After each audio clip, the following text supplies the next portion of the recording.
శ్రీ గురుభ్యో నమ. శ్రీకృష్ణ పరబ్రహ్మణే నమ. శ్రీమద్ భాగవత మహాపురాణమునందలి దశమస్కంధములోని పూర్వార్థమునందు 32వ అధ్యాయము ప్రారంభము. శ్రీశకుడు పరీక్షణ్ మహారాజుకు చెప్పెను. పరీక్షణ్ మహారాజా, గోపికలు కృష్ణ దర్శనమునకై ఇట్లు తహతహపడుచు ఆ స్వామి యొక్క గుణలీలా వైభవములను వివిధ రీతులలో కీర్తించుచుండిరి. ఆయనకై పరితపించుచు కరుణాపూరితమైన స్వరముతో వెక్కి వెక్కి ఏడవసాగిరి. దయాళువైన ఆ ప్రభువు ఆ సమయమున తన ముఖారవిందమునందు దరహాస శోభలను వెల్లివిరియ చేయిచు వారి మధ్యలో ప్రత్యక్షమయ్యను. పీతాంబరధారి అయిన ఆ మహాత్ముడు కంఠమున వనమాల కాంతులీనుచుండగా మన్మధుని కూడా పరవశింపచేయనట్టే అందచందాలతో అలరారుచుండెను. తమకు అత్యంత ప్రియుడైన శ్రీకృష్ణుడు తమ కనుల ఎదుట నిలిచినంతనే ఆ గోపికల ముఖములు సంతోషంతో వికాసమును పొందెను. అంతటా ప్రాణములు తిరిగి వచ్చినట్లుగా అవయవములు అన్నీను చైతన్యవంతములగుటతో వారు ఒక్కసారిగా లేచి నిలబడిరి. వారి కనులలో ఆనందము తొణికిసలాడెను. అంతటా ఒక గోపకాంత ఆ సంతోషములో శ్రీకృష్ణుని యొక్క కరకమలములను తన 2 చేతులతో పట్టుకొని మురిసిపోయెను. మరి ఒక గోపిక చందన పరిమళములతో ఒప్పుచున్న ఆ ప్రభు బాహువును తన భుజమున చేర్చుకొని ఆనందించెను. వేరొక గోపసుందరి ఆ మహాత్ముడు నముల్చున్న తాంబూలమును తన దోసిలిలోకి తీసుకొనెను. కృష్ణ విరహంతోనున్న ఇంకొక తరుణి ఆ పరమపురుషుని చల్లని పాదపద్మమును తన వక్షస్థలమున స్పృశించుచు తన తాపమును తీర్చుకొనెను. ప్రణయకోపంలో విహ్వలయ్యున్న మరి యొక్క భామిని బొమ్మముడి వేచి దంతములతో తన అధరమును అదుముచు చురుకైన చూపులతో ఆ స్వామిని కొట్టుచున్నదాయనట్లు చూడసాగాను. భక్తులు శ్రీహరి చరణములను దర్శించుచు తృప్తి చెందనట్లు వేరొక తరుణి రెప్పవాల్చక చూచుచు ఆ పరమపురుషుని ముఖారవింద మకరందమును ఎంతగా జుర్రుకొంచున్నను ఆమె సంతృప్తి పడలేకుండెను. మరి ఒక యువతి తన నేత్రరంధ్రముల ద్వారా ఆ ప్రభువును తన హృదయమును నిలుపుకొని అచటి నుండి ఆ స్వామి తిరిగి బయటపడుకుంటున్నట్లు కనులను మూసుకొనెను. పిమ్మట ఆమె తన మనస్సు ద్వారా ఆ పురుషోత్తముని తన అక్కున చేర్చుకుని పులకించిపోవచ్చు ఒక మహాయోగిని వలె పరమానంద భరితురాలయ్యను. ముముక్షువులు బ్రహ్మజ్ఞాని లేదా పరమాత్మ సాక్షాత్కారమును పొందే తాపత్రయము నుండి బయటపడినట్లుగా ఆ గోపికలు అందరూ శ్రీకృష్ణ దర్శనోత్సవంతో పరవశించిపోవచ్చు తమ విరహతాపముల నుండి విముక్తలై ఎంతయో మనశ్శాంతిని పొందిరి. పరీక్షణ్ మహారాజా, శ్రీకృష్ణుని దర్శన భాగ్యంతో ఆ గోపికల శోకములన్నీను పటాపంచలయ్యను. అంతటా సహజముగానే సౌందర్య మాధుర్యాది గుణములతో ఒప్పుచుండెడి శ్రీకృష్ణుడు వారితో పరివృతుడై జ్ఞానబలాది శక్తులతో సేవింపబడుచున్న పరమాత్మ వలె ఇంకనూ శోభాయమానుడై విరాజిల్లెను. పిమ్మట కృష్ణప్రభువు ఆ గోపికలను అందరినీ తీసుకుని యమునా నదీ తీరమున గల ఇసుక తిన్నపై చేరి వారితో కూడి ఆనందించెను. ఆ సమయమున బాగుగా వికసించిన మల్లెలు, మందారములు మొదలగు పుష్పముల మీదుగా వీచుచున్న గాలులు వాటి పరిమళములను అంతటను వెదజల్చుండెను. ఆ సువాసనలకు ఆకర్షితములైన తుమ్మెదలు ఝంకారముల ననర్చుచు అటునిటూ తిరుగుచుండెను. శరత్కాల చంద్రుని యొక్క పండువెన్నెల కాంతులతో అచటి చెమ్మ చీకట్లు పూర్తిగా తొలగిపోగా ఆ రాత్రి సుఖావహముగా ఉండెను. అచటి మెత్తని ఇసుక తిన్నెలు శ్రీకృష్ణ ప్రభువు యొక్క లీలావిహారమునకై యమునా నది తన తరంగముల నడి హస్తములతో స్వయంగా సిద్ధపరిచిన రంగస్థలము వలె తేజరిల్లుచుండెను. కర్మకాండలను జ్ఞానకాండలను వేద ప్రతిపాదితములే. జ్ఞానకాండ విభాగంలోనివే ఉపనిషత్తులు. ఉపనిషద్ విజ్ఞానమును పొందిన యోగులు కామ్యకర్మలను ప్రతిపాదించిన కర్మకాండలను ప్రక్కన పెట్టి జ్ఞాన సాధనలతో పరమాత్మని దర్శించరు. అప్పుడు వారికి బ్రహ్మానందానుభూతి కలుగును.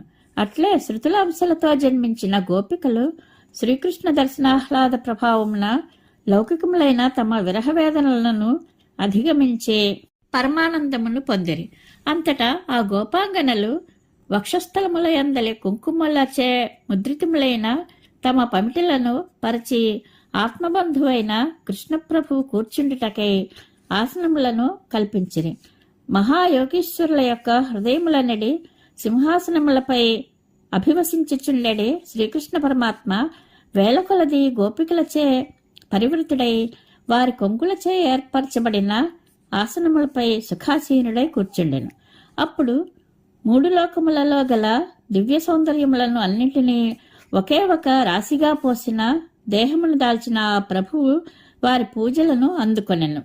అంతటా ఆ గోపికలు తమలో మరులను రేకెత్తింపజేసడి ఆ దివ్యసుందరిని తమ చిరునవ్వులతోనూ వయ్యారపు చూపులతోనూ చక్కని కనుబొమ్మల కదలికలతోనూ గౌరవాదరములతో సన్మానించిరి. పిమ్మట కొందరు సుకుమారములైన ఆ స్వామి పాదములను తమ ఒడులలో చేర్చుకొనుచు శృతిమెత్తని తమ చేతులతో ఒత్తుచు మీది మీదికి చేర్చు ఆ ప్రభువును మురిపింపజేయుచుండిరి. పిదప వారు అందరూ ఆయనతో చతురోక్తులాడుచు చిరుకోపములను ప్రకటించుచు ప్రేమపూర్వకముగా ఇట్లు పలికిరి. ఓ కృష్ణ, కొందరు తమను ప్రేమించే వారినే ప్రేమించెదరు, మరికొందరు ఇందుకు వ్యతిరేకముగా తమను ప్రేమించుకున్నను వారిని ప్రేమించరు. ఇంకను కొందరు తమను ప్రేమించిన వారిని గాని ప్రేమించని వారిని గాని ఆ ఇరువురిని కూడా ప్రేమించరు.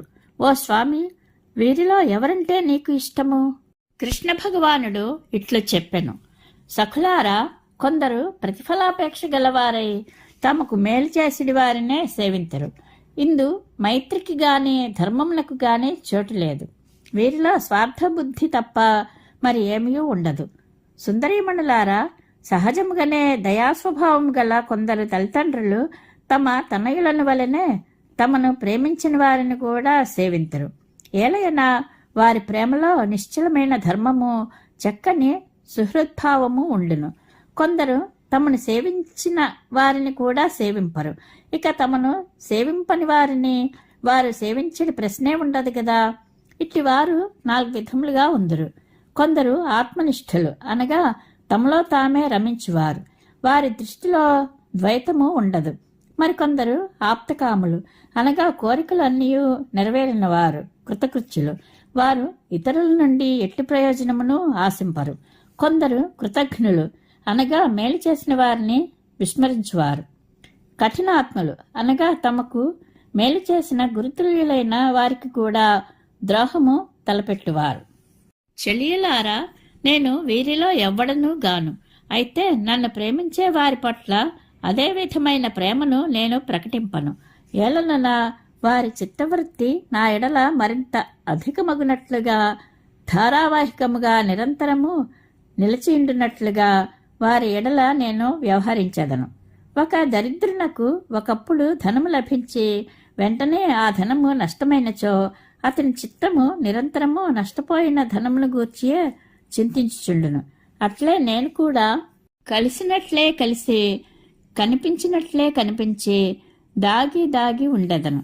గోపవనితలారా, లోకమర్యాదను వేదమర్యాదను పట్టించుకునక మీ బంధువులను సైతము విడిచిపెట్టి కేవలము నన్నే అనన్యభావంతో ప్రేమించితిరి.